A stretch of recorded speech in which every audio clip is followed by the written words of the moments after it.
Video को like कर दो, चैनल को सब्सक्राइब कर दो, मेरे अंकल का चैनल है। Thank you. चैप्टर सॉल्यूशन का सबसे इंपॉर्टेंट टॉपिक क्या है आपका? Colligative properties. तो कॉलिगेटिव प्रॉपर्टीज जो है वो इतना इंपॉर्टेंट है कि 70% मार्क्स जो है इस चैप्टर के इसी टॉपिक से आते हैं। तो कहने का मीन्स ये है कि जो 7 मार्क्स का ये चैप्टर है तो उसमें से 4 मार्क्स इस कॉलिगेटिव प्रॉपर्टीज से ही आएंगे। कॉलिगेटिव प्रॉपर्टीज जो है आपकी 4 है। फर्स्ट क्या है? Relative lowering of vapour pressure. Second क्या है? Elevation of boiling point. Third क्या है? Depression in freezing point. और लास्ट आपका क्या है? Osmotic pressure. तो देखिए आज जो है सबसे इंपॉर्टेंट टॉपिक को डिस्कस करेंगे। आप जो है वीडियो को स्किप ना कीजिए जिससे आप जो है मैक्सिमम मार्क्स गेन कर सकें। तो देखिए कॉलिगेटिव प्रॉपर्टीज का क्या मतलब है? कॉलिगेटिव का क्या मतलब है? कॉलिगेटिव का मतलब होता है कि वो किस पे डिपेंड करता है? नंबर ऑफ सल्यूट पार्टिकल पे, इरिस्पेक्टिव ऑफ नेचर ऑफ। मतलब वो किस पे डिपेंड करेगा? नंबर ऑफ सल्यूट पार्टिकल की सल्यूट पार्टिकल उसमें कितने हैं। मतलब पार्टिकल पे डिपेंड कर रहा है, वो भी किसके? सल्यूट के, ना कि उसके नेचर पे डिपेंड करता है। तो उस प्रॉपर्टी को हम क्या बोलते हैं? Colligative properties. तो आपके बुक में क्या राइट है कि which depend upon the number of solute particle irrespective of their nature. उसके नेचर पे डिपेंड नहीं करता है, किस पे डिपेंड करता है? उसके नंबर ऑफ सल्यूट पार्टिकल पे, relative to the total number of particle present in the solution. मतलब सोल्यूशन में कितने पार्टिकल प्रेजेंट है उसके रिलेटिव जो नंबर ऑफ सल्यूट पार्टिकल है उस पे डिपेंड करती है कौन सी प्रॉपर्टी? आपकी कॉलिगेटिव प्रॉपर्टीज। तो फर्स्ट कॉलिगेटिव प्रॉपर्टीज को डिस्कस करेंगे। फर्स्ट कॉलिगेटिव प्रॉपर्टीज आपकी क्या है? Relative lowering of vapour pressure. तो relative lowering of vapour pressure. तो देखिए यहां पे क्या राइट है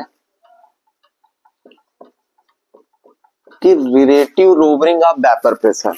अब वेपर प्रेशर लोवरिंग मतलब वेपर प्रेशर कम हो जाएगा। तो कैसे कम होगा ये हमको लर्न नहीं करना है, हमको as a example as a practical समझना है। तो देखिए हम यहाँ पे एक प्योर वोलाटाइल सॉल्वेंट ले रहे हैं। ये प्योर वोलाटाइल आपका सॉल्वेंट है, ये सॉल्वेंट है आपका, वो भी कैसा है? वोलाटाइल है। अब यहाँ पे हमने क्या किया? एक नॉन वोलाटाइल ले रहे हैं, नॉन वोलाटाइल सल्यूट है। ये आपका सॉल्वेंट है, वोलाटाइल है, और ये नॉन वोलाटाइल सल्यूट है। तो अब देखिए यहाँ पे कुछ ना कुछ वेपर बनेगा। ये आपका ये लिक्विड है तो वेपर यहाँ बनेगा, मतलब वोलाटाइल है ये। तो इस वेपर को हम लोग क्या बोलते हैं? मतलब यहाँ पे जो वेपर प्रेशर लग रहा है उसे हम क्या बोलेंगे? P1 नॉट बोलेंगे। वेपर बनेगा तो जो प्रेशर यहाँ पे on the wall of container पे लगेगा, extracted bye vapour, those pressure extracted bye vapour on the container of ball, उसको हम क्या बोलते हैं? वेपर प्रेशर बोलेंगे। तो इसको हम कंसीडर कर ले P1 नॉट को। ये वोलाटाइल है, ये नॉन वोलाटाइल है। जब इस नॉन वोलाटाइल को इसमें जब हम ऐड कर देंगे, तो ध्यान से देखिए, ऐड कर देंगे। देखिए यहाँ पे पूरी जगह से वेपर बन रहा है, इधर से भी सब जगह से बन रहा है, क्योंकि ये वोलाटाइल लिक्विड है। जब इसमें हम नॉन वोलाटाइल ऐड कर देंगे तो नॉन वोलाटाइल सल्यूट जब ऐड करेंगे तो ये आपका सोल्यूशन बनेगा। अब सोल्यूशन बनेगा तो ये जो क्रॉस का साइन आपको दिख रहा है यहाँ से वेपर नहीं कन्वर्ट होगा, मतलब यहाँ वेपर नहीं बनेगा। रीजन क्या है कि हमने नॉन वोलाटाइल सल्यूट ऐड कर दिया है। तो यहाँ पे जो प्रेशर अप्लाइड होगा on the container of ball उसको हम लोग डिनोट करेंगे किससे? P1 से। तो अब देखिए P1 नॉट ग्रेटर है कि P1 है? P1 नॉट ग्रेटर होगा, क्योंकि देखिए यहाँ पे पूरे सरफेस एरिया से बन रहा है। मतलब जितना ज्यादा सरफेस एरिया होगा तो आपको मालूम होगा कि इवेपोरेशन प्रोसेस जो है एक सरफेस फिनोमिना है। तो सरफेस फिनोमिना है तो जितना ज्यादा यहाँ पे सरफेस एरिया होगा उतना ज्यादा वेपर बनेगा, उतना ही ज्यादा क्या होगा? प्रेशर अप्लाइड होगा।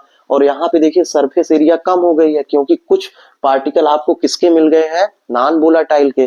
तो ये जो यहाँ पे प्रेशर बनेगा, मतलब वेपर प्रेशर जो होगा P1 पार्शियल वेपर प्रेशर, वो आपका लेस होगा किसके कंपेयर में?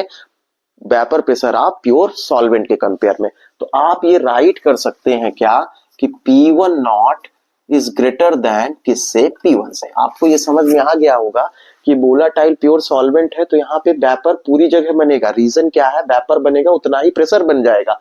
तो देखिए क्योंकि यहाँ पे देखिए सरफेस एरिया ज्यादा है, यहाँ पे सरफेस एरिया कम है। सरफेस एरिया कम का मतलब ये है कि इसमें कुछ सल्यूट के पार्टिकल आ गए। सल्यूट के पार्टिकल जो है नॉन वोलेटाइल है, तो वेपर में कन्वर्ट ही नहीं होगा।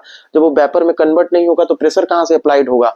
तो इसलिए जो है यहाँ पे जो हम पार्शियल प्रेशर को कंसीडर कर रहे हो P1 है, और यहाँ पे क्या है P1 नॉट है प्योर के लिए। तो P1 नॉट आपका ग्रेटर होगा किससे, P1 से। अब यदि हमको लो क्या निकालना है, जो प्रेशर है उसका चेंज निकालना है, तो हम लोग राइट कर सकते हैं क्या, डेल्टा P इक्वल टू क्या, मैक्सिमम माइनस मिनिमम। तो मतलब P1 नॉट माइनस क्या, P1। आप ये राइट कर सकते हैं कि मैक्सिमम कितना है, P1 नॉट है, माइनस क्या हो जाएगा, P1 हो जाएगा।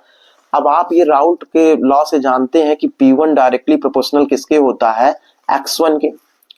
किसके प्रोपोर्शनल होता है, X1 के। तो आप लोग ये राइट करते हैं कि P1 इक्वल टू क्या, P1 नॉट X1। इसको हम इक्वेशन फर्स्ट बोल दे रहे हैं, इसको इक्वेशन सेकंड कर दे रहे हैं। तो अब देखिए P1 की वैल्यू ये हो गई, तो हम यहाँ पे पुट कर दे रहे हैं, तो क्या हो जाएगा, डेल्टा P इक्वल टू क्या, P1 नॉट, अब माइनस P1 की वैल्यू क्या है, P1 नॉट X1। आप ये राइट कर सकते हैं, ठीक है। अब देखिए डेल्टा P के प्लेस पे हम ये भी राइट कर सकते हैं, तो हम यही राइट कर दे रहे हैं, P1 नॉट माइनस कितना, P1 इक्वल टू क्या होगा, P1 नॉट को हम कॉमन ले सकते हैं, तो P1 नॉट को कॉमन ले लिए तो क्या बचेगा, यहाँ पे 1 हो जाएगा, 1 माइनस कितना, X1। तो आप ये मोल फ्रैक्शन से जानते हैं कि X1 plus X2 equal to कितना होता है, 1। तो यदि हमें X2 निकालना है तो हम लोग 1 माइनस X1 लिख सकते हैं। तो इसके प्लेस पे हम क्या लिख देंगे, X2। तो देखिए क्या हो जाएगा, P1 नॉट माइनस क्या, P1 अपान कितना, P1 नॉट X2। ठीक है, यदि हमें X2 की वैल्यू कैलकुलेट करना है तो हम लोग क्या राइट करेंगे, P1 नॉट माइनस P1 अपान कितना, P1 नॉट, और यहाँ पे क्या हो जाएगा, X2।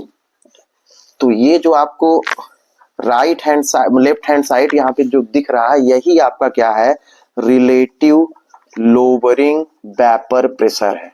Lowering vapour pressure, relative lowering vapour pressure है। X2 क्या है, मोल फ्रैक्शन। अब देखिए यहाँ पे किस पे डिपेंड कर रहा है, सल्यूट पार्टिकल पे। ये देखिए ये सल्यूट पार्टिकल पे डिपेंड कर रहा है, इसलिए हम इसे क्या बोलते हैं, कॉलिगेटिव प्रॉपर्टीज। तो X2 इक्वल टू कितना हो गया है, P1 नॉट माइनस कितना, P1 अपान कितना, P1 not. Lowering vapour pressure के लिए फार्मूला क्या है, P1 नॉट माइनस क्या है, P1 अपान क्या है, P1 नॉट इक्वल टू कितना है, X2। अब देखिए X2 क्या है, X2 इक्वल टू क्या है, मोल फ्रैक्शन ऑफ सल्यूट। तो अब देखिए X2 इक्वल टू आपने ये पढ़ा होगा कि X2 इक्वल टू होता है N2 अपान क्या, N1 प्लस क्या, N2।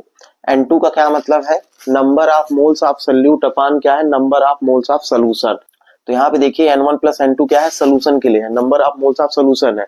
तो N2 जो है इसकी वैल्यू इतनी लेस है N1 के कंपेयर में डाइल्यूट सोल्यूशन के लिए कि हमको इसको निग्लेक्ट करना पड़ेगा। मतलब इतनी कम है कि N1 के कंपेयर में N2 की वैल्यू, तो डिनोमिनेटर से N2 को क्या करेंगे, रिमूव कर देंगे, नेग्लेक्ट कर देंगे। तो नेग्लेक्ट कर देंगे तो क्या बचेगा, यहाँ पे देखिए X2 इक्वल टू आपका क्या बचेगा, N2 अपान क्या, N1। डिनोमिनेटर से इसको जो है नेग्लेक्ट करेंगे, निग्लेक्ट कर देंगे, तो X2 इक्वल टू क्या बनेगा, बचेगा N2 अपान N1। अब N2 क्या है, नंबर ऑफ मोल्स है सल्यूट के लिए। तो देखो N2 इक्वल टू क्या होता है, नंबर ऑफ मोल्स के लिए आप जानते होंगे कि मास ऑफ सल्यूट अपान क्या, मोलर मास।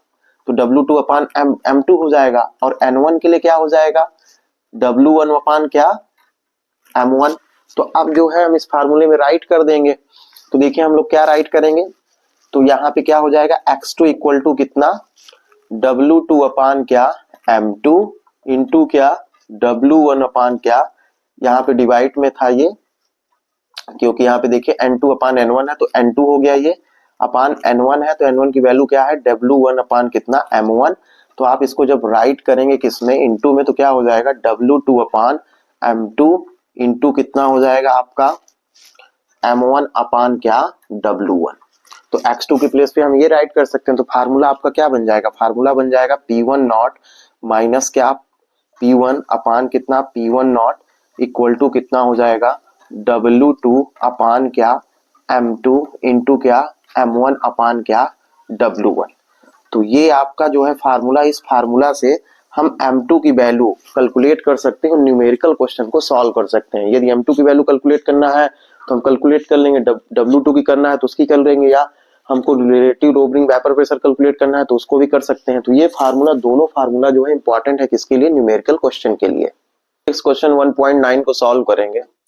ये जो है रिलेटिव किससे है, आपके लोअरिंग वेपर प्रेशर से। तो देखिए ध्यान से क्वेश्चन में क्या गिवन है, vapour pressure of pure water. अब प्योर वाटर का वेपर प्रेशर गिवन है, तो प्योर वाटर आप किसको बोल रहे थे, जो आपका सॉल्वेंट था।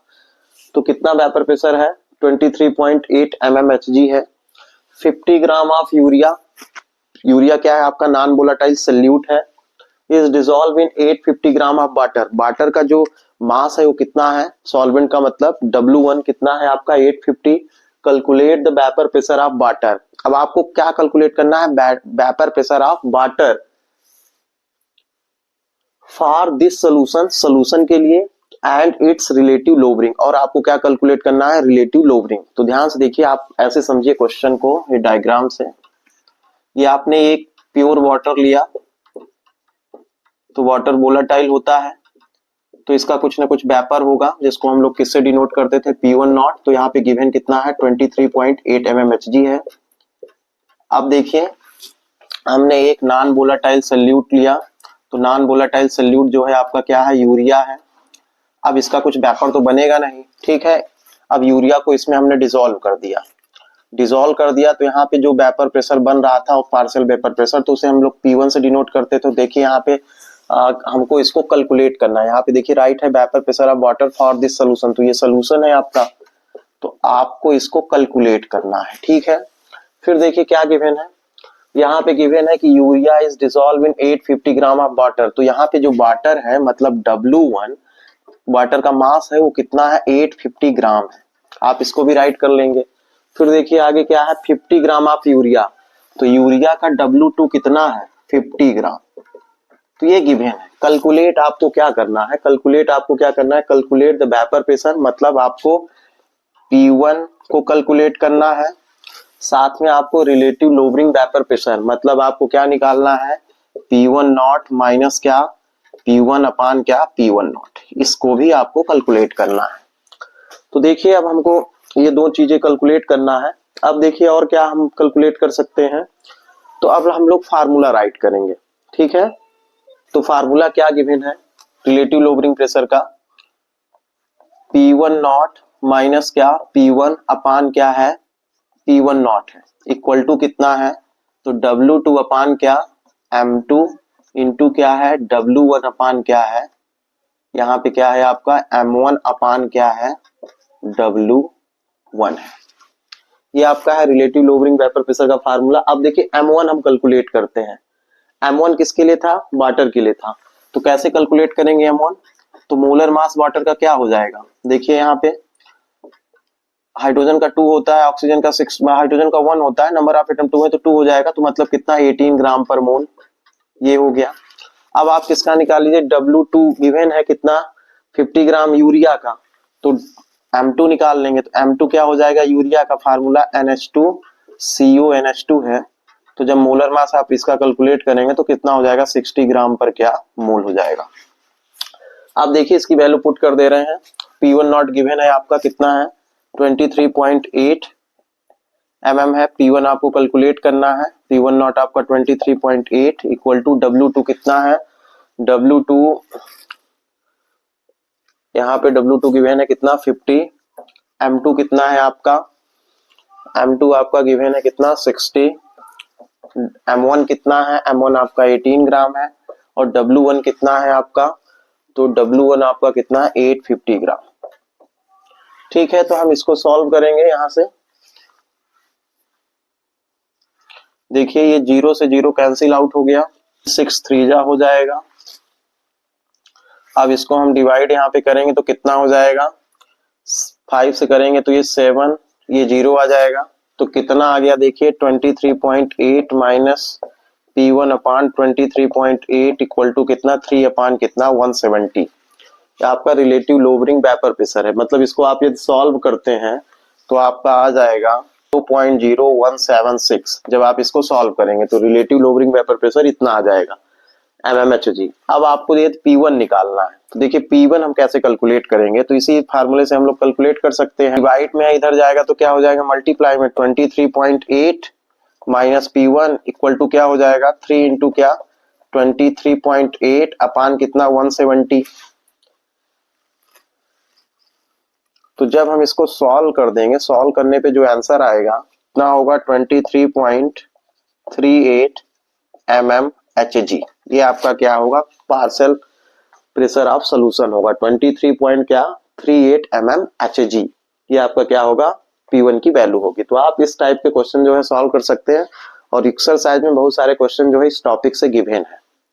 तो आप इसको देख सकते हैं। आपको क्या कैलकुलेट करना था, कैलकुलेट आपको क्या करना था, P1 मतलब partial pressure of vapour pressure of solution. तो आपने कैलकुलेट किया है, कितना है 23.38 mm